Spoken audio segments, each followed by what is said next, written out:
Laurent Gbagbo, quel est votre diagnostic de l'économie ivoirienne? Oui, l'économie ivoirienne est malade.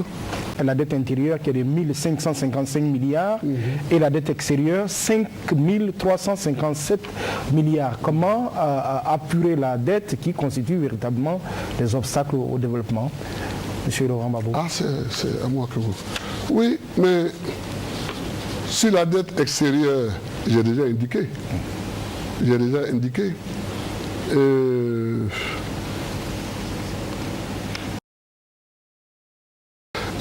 Je voudrais dire que sur la dette extérieure, j'ai déjà indiqué que nous avons trouvé 6 700 milliards de transferts de dette extérieure. La justice va mal.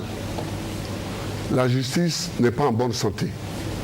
Dire le contraire, ce serait se moquer des Ivoiriens. Le grand problème du département d'Agboville, le grand problème de toute la région de l'Agnébi et le grand problème d'une grande partie des départements de Côte d'Ivoire, c'est le problème des routes. On n'a pas de route. On n'a pas de route. On n'a pas de route. Pour aller à Séchi, c'est une catastrophe. Pour aller à Séchi, c'est une catastrophe. On peut faire à Agboville, Séchi, 65 km, mais on peut faire facilement une journée. La ville de San Pedro est malade de sa voirie. À San Pedro, il est difficile de parcourir 100 mètres sans tomber dans un trou. Ça fait 5 ans, c'est pas bien. Il n'y a même pas de canalisation, il n'y a pratiquement rien. Moi, mes reins sont bousillés. Commencez par l'école, Monsieur le Président. Oui. Quand on parle d'école aujourd'hui, ce ne sont pas les mots qui manquent. On parle des pannes, des ruines, des désastres. Il y a véritablement un malaise. Que faut-il faire pour guérir l'école ivoirienne aujourd'hui? Le 18 août 1977, Houphouët-Boigny a été obligé de prendre un décret de 72 articles pour réformer l'école. L'école était déjà malade. Nous ne datons pas les difficultés de l'école. Bon. Maintenant, que faut-il faire pour qu'elle sorte de cette situation? Il est important que tous les Ivoiriens comprennent cela. Parce qu'il y en a qui parlent comme si ça datait d'hier. Certains observateurs, M. Gbagbo, affirment que la cherté des soins, des médicaments en Côte d'Ivoire s'explique par le fait qu'il n'y a pas de régime fiscal particulier pour le corps médical. La Côte d'Ivoire a ratifié les directives de la CEDEAO selon lesquelles les médicaments et équipements doivent être exonérés d'impôts, de taxes douanières. Ce n'est pas le cas, ce n'est pas appliqué. Bon, mais si vous me le dites, je le ferai. Pas d'eau dans les robinets du CHE de Divo.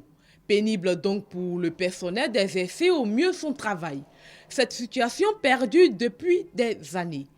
J'ai l'impression que c'est un fétiche, c'est un mauvais gris-gris dont la présence au CHE de Divo va contribuer à ruiner toute l'administration. Et j'en appelle, n'est-ce pas, à l'attention des autorités. Ça fait de l'eau ici, là, c'est grave. Tu es malade, tu es à l'hôpital, tu n'as pas l'eau pour te laver, pour boire, donc c'est pas bien. Dans cet hôpital, le plateau technique est défaillant et baigne dans un environnement insalubre. La seule ambulance de l'hôpital ne se porte pas bien. Écoute, la santé coûte cher. Il faut le dire aux Ivoiriens. Et depuis, je essaie de leur dire. La santé coûte cher, cher ami. Il faut dire aux Ivoiriens que la santé coûte cher. Et moi, je suis venu leur dire que la santé coûte cher. La santé coûte cher. L'État n'a pas un arbre qui produit des feuilles qu'on appelle argent. Les Ivoiriens sont comme des gens qui veulent du beurre, mais qui ne veulent pas contrer la vache. Or, vraiment, c'est avec le lait de la vache qu'on fait le beurre. Moi, je ne suis pas ivoirienne, mais le pays là, c'est un pays de luxe. On n'a qu'à venir ramasser ça là. Sinon, en ce moment, nous sommes en train de chercher au moins 2 terrains. Mais je vous dis, pardon, tenez encore bon un peu. Je cherche un autre lieu, mais tenez encore bon un peu. Pardon, tenez encore bon un peu. Je cherche un autre lieu, mais tenez encore bon un peu. Aujourd'hui aussi, c'est un autre jour. Notre cadre de vie est malsain. C'est sale. Bon, C'est sale. je faites l'expression. Pollué. Quelle est votre politique, puisque vous le savez si bien? Quelle est votre je sais tout ça, madame. Je sais que c'est sale, que c'est pollué. Le monde part en couille. Non. Pardon, tenez encore bon un peu. C'est lui qui veut trouver un travail de fonctionnaire aujourd'hui.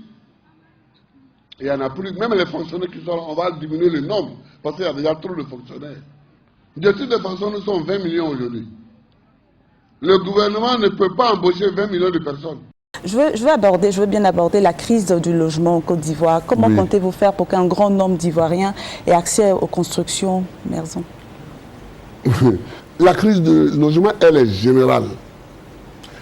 J'essaie de pousser des jeunes Ivoiriens à créer des entreprises pour construire des bâtiments. Mais... Vous pouvez dire rapidement un mot sur ce que les Ivoiriens ont appelé Melcro, le carrefour de l'Indénié qui offre une image. Oui, je peux dire un mot. Qu'est-ce qui n'a pas marché? Qui devait faire quoi qui n'a pas fait? Moi, je ne suis pas là pour accuser un tel ou un tel. Non, non, non. Je me demande même s'il ne faut pas refaire les échangeurs pour les faire passer plus haut et les faire passer ailleurs. Mais c'est ça qu'il faut faire. Je regrette vraiment qu'il y ait eu un mort. Je regrette vraiment qu'il y ait eu un mort. Des pauvres femmes qui sont sorties pour dire qu'elles ont faim. Avec une fourchette et une assiette, on a tiré sur eux. Il y a eu des morts. Vraiment, le gouvernement de Soro a beaucoup de défauts. Mais cette cherté de la vie, ce n'est pas la faute du gouvernement de Soro. Nous faisons jouer les mécanismes de la coopération sous-régionale en matière d'énergie. Dans ce cadre, j'ai autorisé l'importation de l'électricité du Ghana. Depuis début février, ce pays nous fournit 25 MW par jour. Nous travaillons à ce que cet apport augmente. Oui. La troisième voie, c'est l'auto-emploi. C'est pour ça que j'ai promis de créer une banque de l'emploi. Ça, c'est l'auto-emploi. Alors, qu'est-ce que ça va ressembler à cette banque de l'emploi? Vous dites? À quoi ça va ressembler, cette banque de l'emploi? Ça ressemblera à une banque. Oui. Et j'insiste, pour dire que ça ressemblera à une banque. Oui, allô, oui. C'est un mensonge. Mais c'est pas possible. La guerre ne peut pas être considérée comme une excuse. Oui.